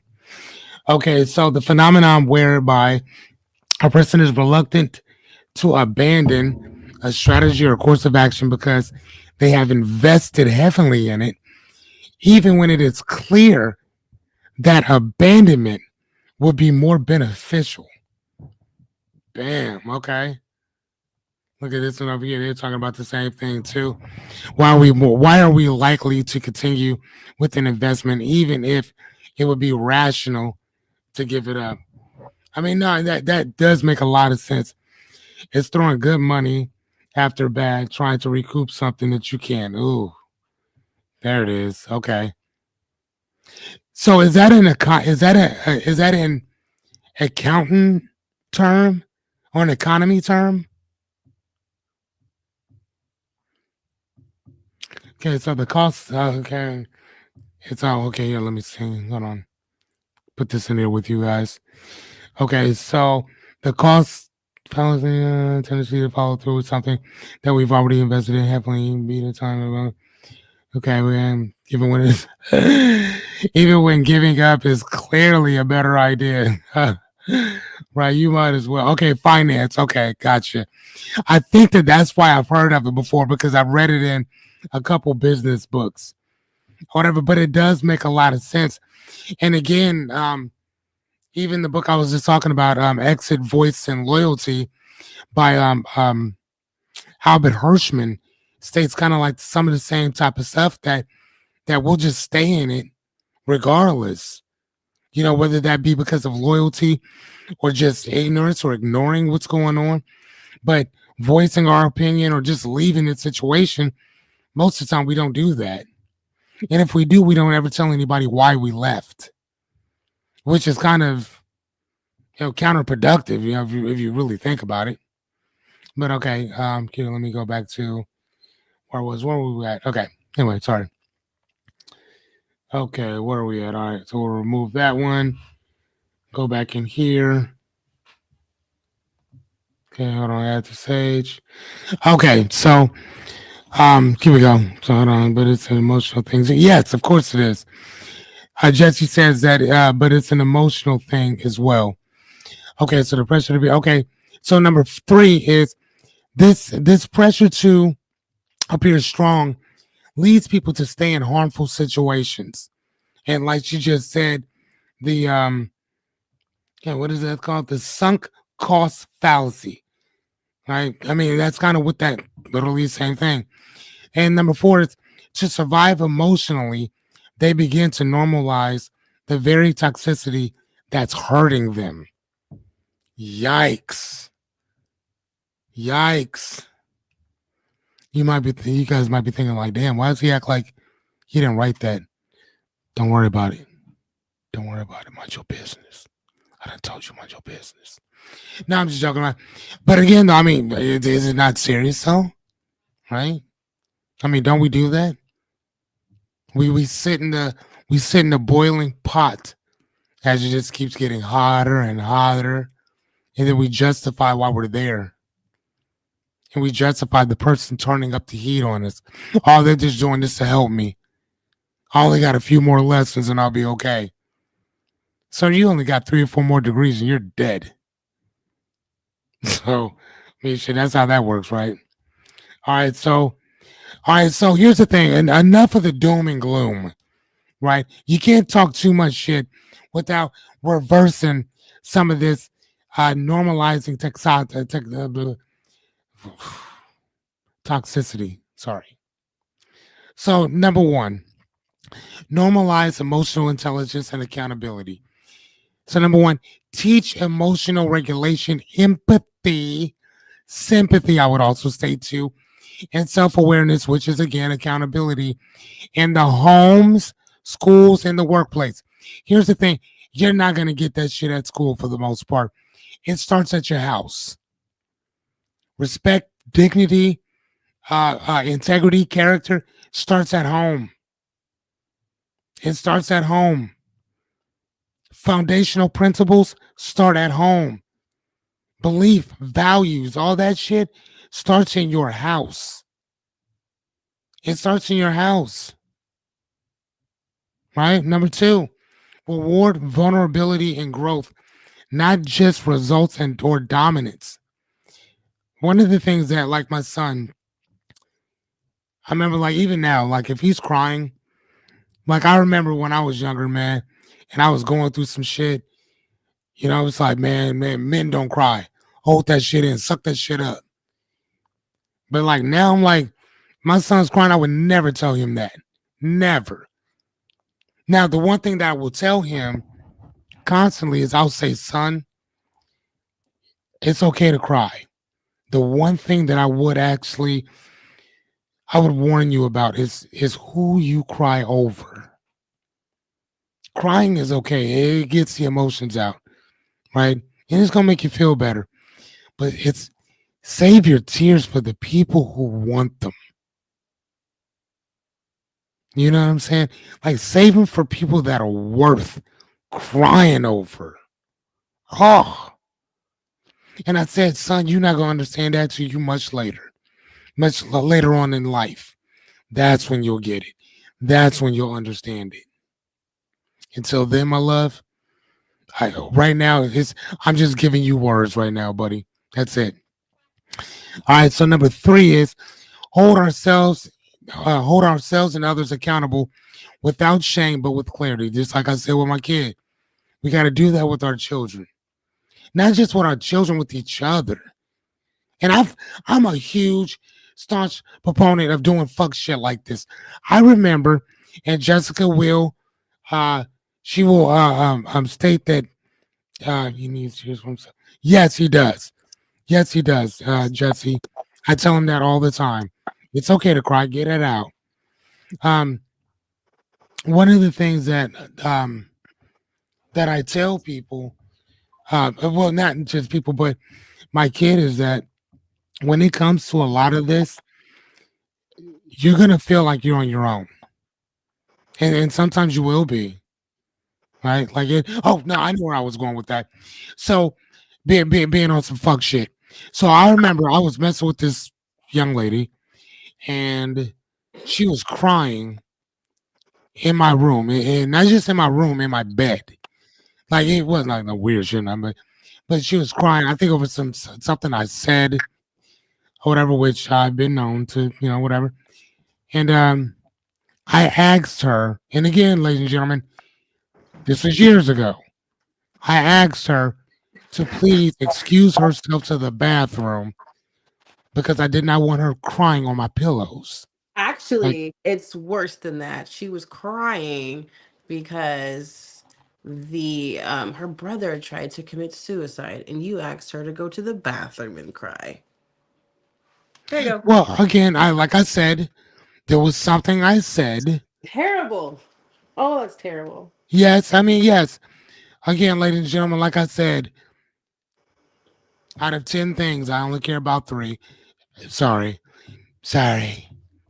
Whatever. But again, would I do that today? No, not at all. I mean, why? Because I wouldn't want somebody to treat my baby like that. Just saying, right?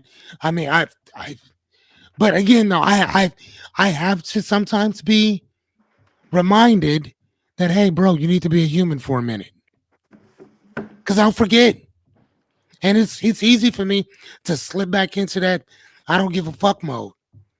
Ask Jessica, she'll tell you. I Yes. have no problem slipping into that shit. No problem.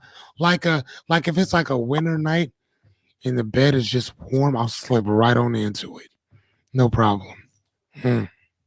Hello. Okay, yes, yeah, I agree. So P.S. I didn't say. Oh, okay. I got you. She said, P.S. I didn't say Google it to get you. Okay, I got you. Yeah, but either way, I still found that though. But still, I well, no, I do. I think just send it to you.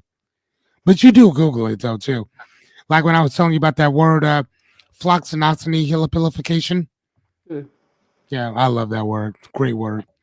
Anywho, so number two, we're almost done. I promise, ladies and gents. Um, so detox our digital diet. Number one, unfollow toxic influencers, drama based content, and hustler culture accounts. Again, that's kind of one of the things that I do. Like I said, I may not. Here's the thing. First and foremost, I do not follow a lot of those booty cheek type chicks. I don't, because of that. I followed, I think, one or two of them, and I started seeing that their posting rate was crazy. And I was like, you know what? I'm good on that. And I unfollowed them. And so now, if it pops up, I'll move on. Like I said, I'll watch one or two, and then I'll move on. Okay. Number two, curate your feed with emotionally intelligent, value based creators and educators. Hence, that's what I started doing. I started filling my roster up with physics and coaching and well, not coaching because I don't really like listening to a lot of life coaches. I don't know what it. I've heard the same thing about comedians, that comedians don't like listening to or Other. watching other comedians because they're scared that they're gonna take their stuff, so they don't even want to hear what you got going on. You know what I mean? So if they have two minds, so if two brains, two minds to think alike, and y'all just talking about the same stuff, then y'all just talking about the same stuff, but y'all not gonna talk about it the same exact way by no means. And Bernie Mac, God bless that man's heart, said it on multiple occasions that a comedian, he said, don't do your material around other comedians. He said you'll never work. He Damn. said they will steal your shit. The great thing about this, ladies and gentlemen, honestly, because some of y'all might be wondering, you're a life coach and you're just giving away all this stuff. Yeah. But here's the thing. I didn't pick coaching. Coaching picked me. I eat, sleep, and breathe this shit. So I can hear, I can just be out and the ideas just pop into my head.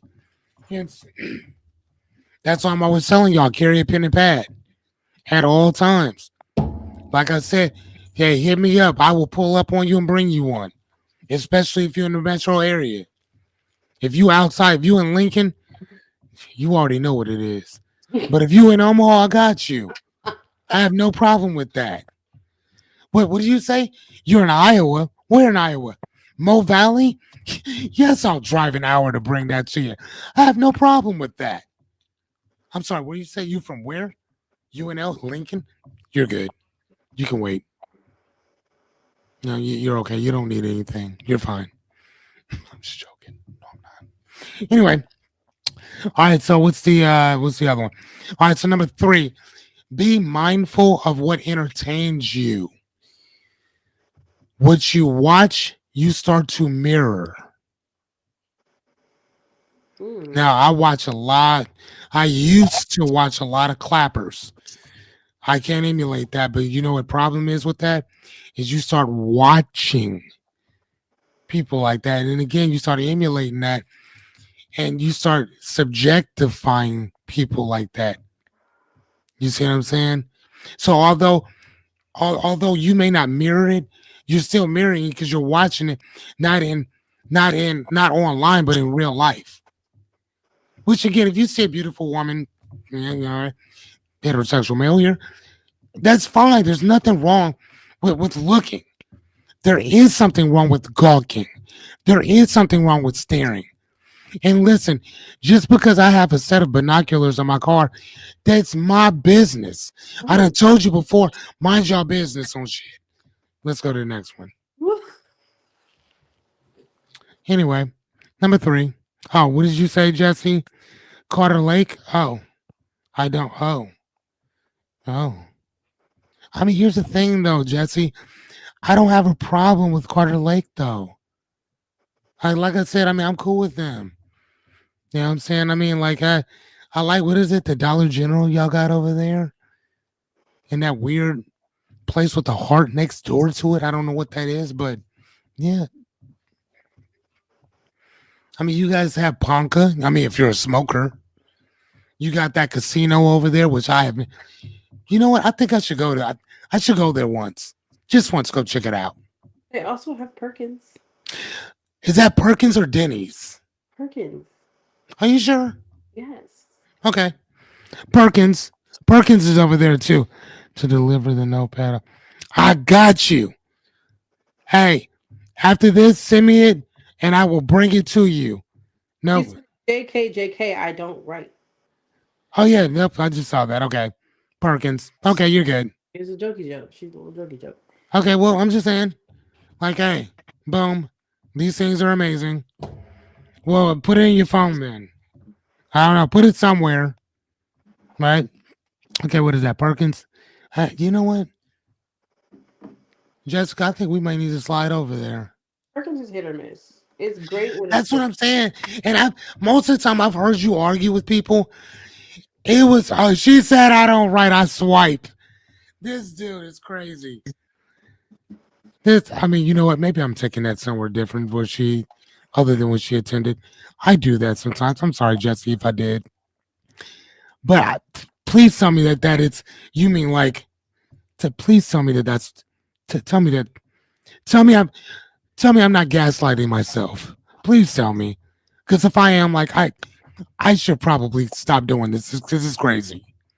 Tell me that I'm not gaslighting myself. You meant right? what the Yes. fuck would that mean? I don't write. I swipe.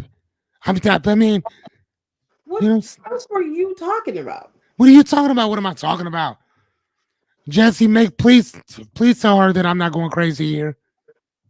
What did you mean? That's what I'm asking. Like, I mean, like, like Tinder.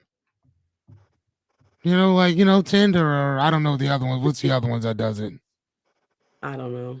I don't know either. I haven't been on one of those sites in Oh, years. oh, that's the only one I'll use is Bumble. Okay, Bumble, I guess. I mean, maybe. Fuck, I don't know. I mean, is that you laughing or is that her? Is that her laughing? Okay, cool. Because I'm just sitting there just like, man, please don't tell me I'm out here going crazy. What else you would mean by swiping? It's just like, I mean, well, no, that's because that's what it is. You swipe left or swipe right. She said, I don't write, I swipe. I I think mean, she's that's lost. I don't know. no, Jesse, that's Jesse. Could you please clear this up? clarify Jessica, it. Jessica, could you clear up this conundrum? Because now we're like, okay, what is Yeah, she? I mean, I'm telling you, I think that's what she should. I know it was a jokey joke, but still, she said, I don't write, I swipe. That is amazing. So anyway, okay, so you let me know when she gets on. Jessica, it's like a Jesse, this is like a 2 minute delay or whatever. So whatever you write, I don't see it for like a second or two. It's like those keyboards where you can like swipe, like when you're typing. Do you know what I'm talking about? Like on an Oh, iPhone, you can. she said her comment stopped. Oh wow. Okay. I don't know. Anywho, okay, so number three, last one. I think this is the last one, people. Redefine strength and love. And I think that that's really beautiful. So, number one, celebrate calm, consistency, and kind behavior is powerful and it's not weak. To celebrate being calm, consistent, and kind is a powerful thing to do for people. Will there be some people who take your kindness for weakness? Yes, but that's not everybody. That ain't everybody. Just because you've been cheated on or done wrong in one relationship, don't mean all relationships gonna be like that. Right. It's just that one. Right? We're better than well, we're better together a lot of times, but sometimes you're gonna have an asshole or two in the bunch. It happens. Right? Learn number two, learn to walk away from chaos without guilt. Now here's the thing, I could say that shit, but like y'all, I have trouble doing that too. And it's not that I'm walking away because I'm walking away from the situation. Sometimes the chaos is the person. And I feel like, oh, okay. Um, and that's kind of what I feel like, that sometimes that chaos is the person. And hell, it may not even be the situation. It might be walking away from them because of that. Like Jesse said, the sunk cost fallacy. You don't put too much time in this. Y'all don't spend so much time together. You know what she likes to drink. You know her coffee order. If you go out to go grab something to eat, you already grab it for her because you know what she wants. You know what she likes, right?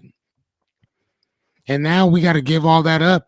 And now you got to go start that shit all over with somebody else. I mean, that shit sucks. All right, last but not least, I think we are done, ladies and gents. What time is it? God damn, it is 10:30. 2 hours cracking. No, three, excuse me. We excuse me, from glorifying struggle stories to honoring healing, boundaries, and peace. And again, it's not that we don't learn from those struggle stories, it's that we don't glorify them. And I know a lot of people like that too. Man, I just did a couple years in the penitentiary for this and the other. And they talking about that shit and bragging about it. Like that's just cute. I know people now that are still in jail from when we were young. Dude got out, did fair time, went right back. I'm like, all right. Some people, unfortunately, man, that's the only place they can get clean at. Some people, that's the only place they can get three hots in the cot. I mean, you'd be surprised how many people are in jail that are non-violent offenders. Non-violent.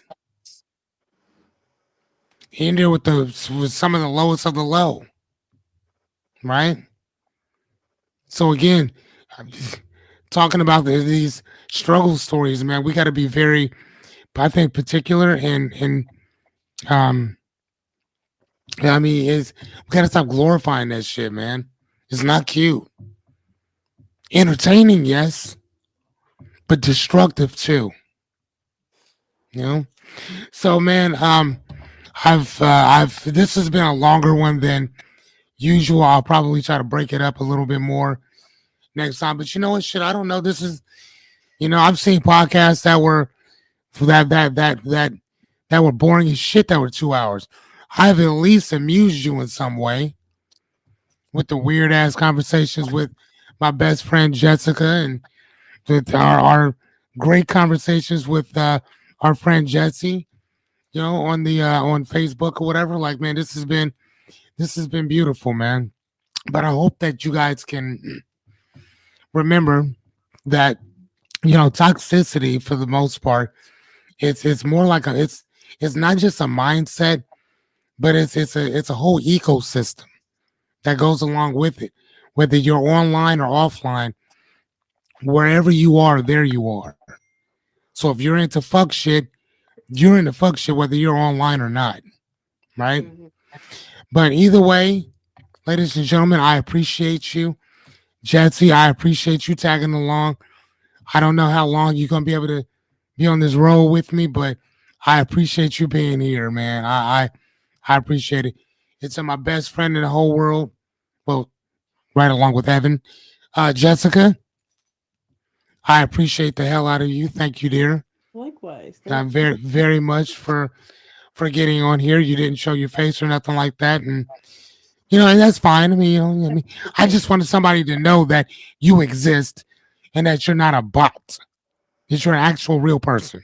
I'm a person. Because somebody could have been like, man, this dude over here talking to himself. This shit's wild and weird. You know what I'm Yeah, saying? So either way, okay, what'd you say? I'll give you the last word.